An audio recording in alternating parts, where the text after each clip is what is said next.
Hello everyone and welcome back to another Vanar Versus. My name is Scarzig and today we have a mirror match versus Vanar.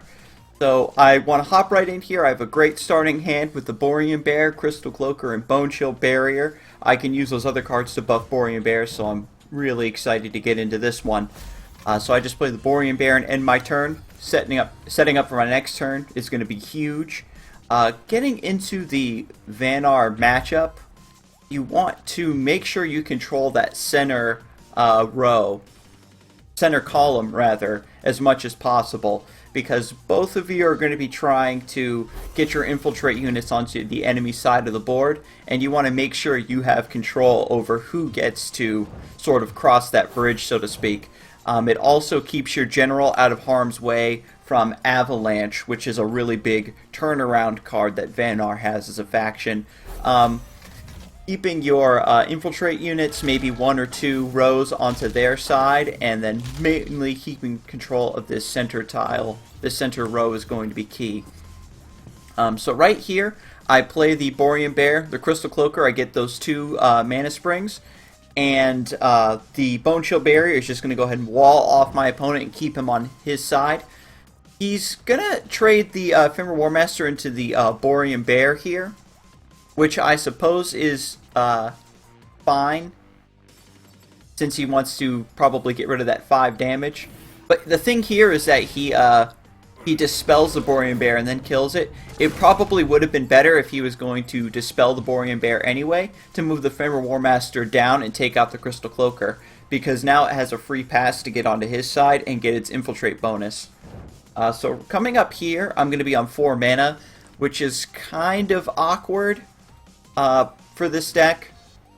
If I took those 2 crystals to be greedy and to deny those and to sort of get a board presence, but he dealt with the Borean Bear pretty well, so that sets me behind. And a Veil Hunter too isn't too big a deal, since I do have the Glacial Elemental. I should be able to deal with it pretty easily. And as a 1/2, I should be able to corner it and kill it. So I'm not too worried about that, because if I draw a Hearth Sister or even a Hailstone Prison, I can get rid of a ranged unit. So for Vanar, ranged units aren't that big a deal.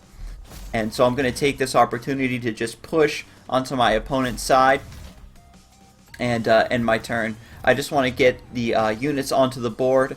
The Glacial Elemental, again, would have been a good play, but having 4 mana and just playing a 3-drop and floating that 1 is kind of suboptimal, especially since my opponent has more attacking bodies on the field. It really sets the Glacial Elemental up to get more aggro, higher chance of it being removed. So this way I put more targets on the floor to sort of absorb some of this damage and possibly some removal as well before I throw out the Glacial Elemental. I might even have a chance to draw a second Bonechill Barrier or something along those lines. And as I said, I do have the Hailstone Prison to deal with that now buffed Veil Hunter. I'm not worried about it at all. And my opponent is making the smart choice by taking out some of these Bonechill Barriers. In the Vanar matchup, you do want to try to take out the walls as best you can, because they can be transformed with Aspect of the Fox and whatnot. So right here, my opponent just trades the Fenrir Warmaster. As I said, he's clearing out a lot of my units, and the Fenrir Warmaster is going to get a lot of value. It's going to be able to take out 1 or 2 Crystal Cloakers, because it's a 3/3 like that. So my opponent's in a really good position here, but as it stands now, between my general and the cards in my hand, I can actually reverse this board state. I'm going to trade the Crystal Cloaker in there, Hailstone Prison onto the Veil Hunter, and I can actually, since that last Bonechill Barrier survived, Aspect of the Fox allows me to transform it and trade with the Glacial Elemental. Since the Glacial Elemental only has 2 attack, it leaves the Fox alive, which is perfect for me. He should have played the Glacial Elemental in a more defensive position, so that he could keep it alive and proc its effect easier. And just as a precaution, I go ahead and take out the Ephemeral Shroud, even though it is stunned. I don't want it to get buffed or transformed or anything like that. And right now, I'm sort of in the lead. I mulligan the Voice of the Wind, hoping for a 2-drop to play to spend that last mana and really push my advantage, but I get unlucky, and so just having a 3-1 Fox on the board is decent.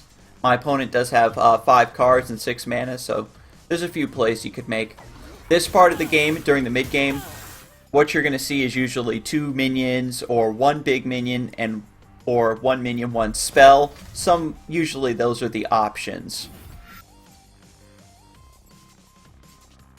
And unfortunately, my opponent doesn't have any Frost. Rather, excuse me, I've been saying Frost this whole time, I think. Vespyr. This match actually comes right after the patch where Frost was changed to the Vespyr card type.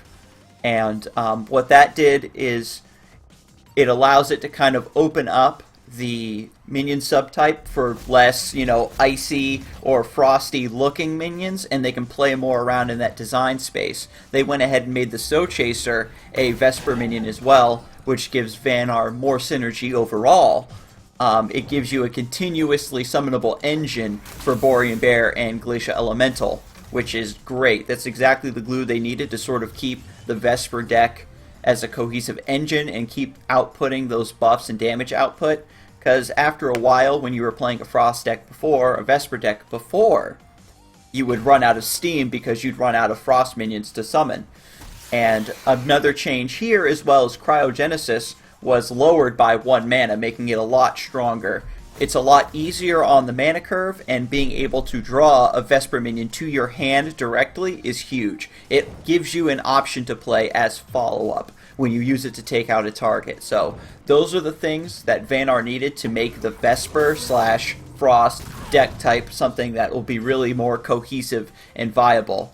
I'm definitely going to be counting on some nerfs for Vespyr card types coming up in the future, I think, once a couple more sets are released and Vespyr becomes a more common card subtype for Vanar.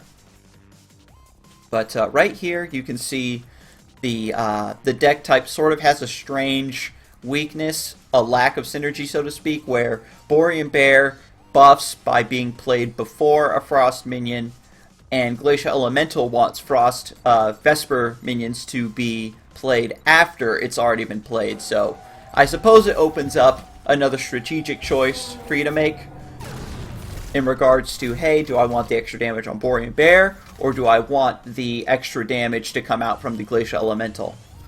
And as you can see here, I didn't make my opponent's mistake, and I played my Glacial Elemental in a more defensive position. And I am slowly encroaching onto my opponent's side of the field. So right here, in this particular moment on the board, I am extremely vulnerable to Avalanche,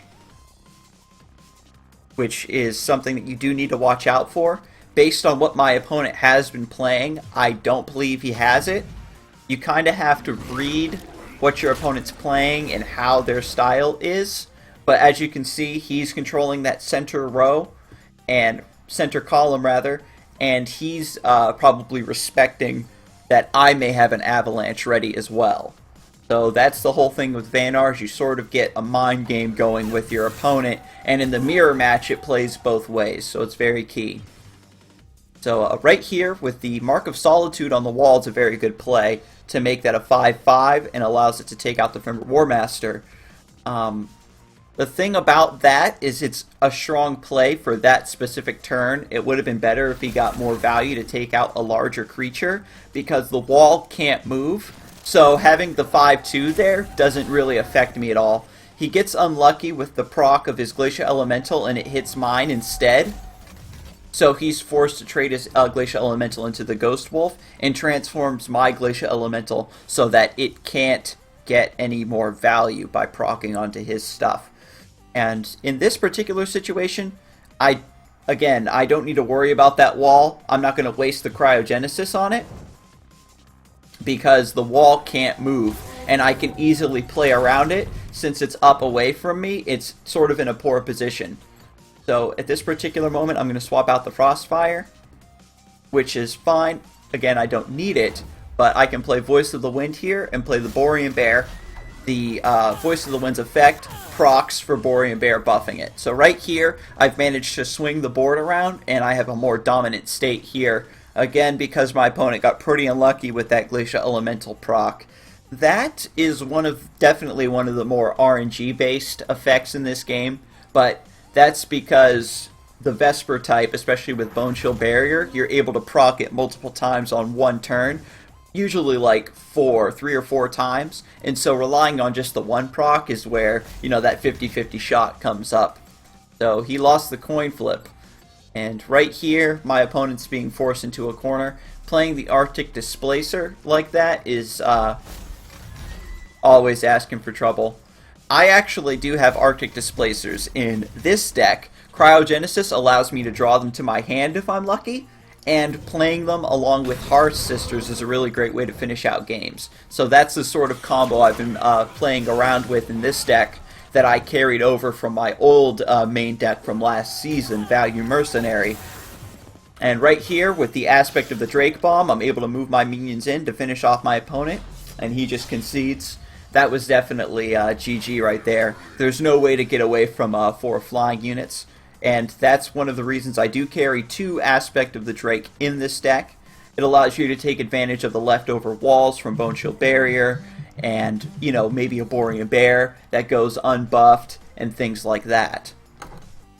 So, again, thank you for watching.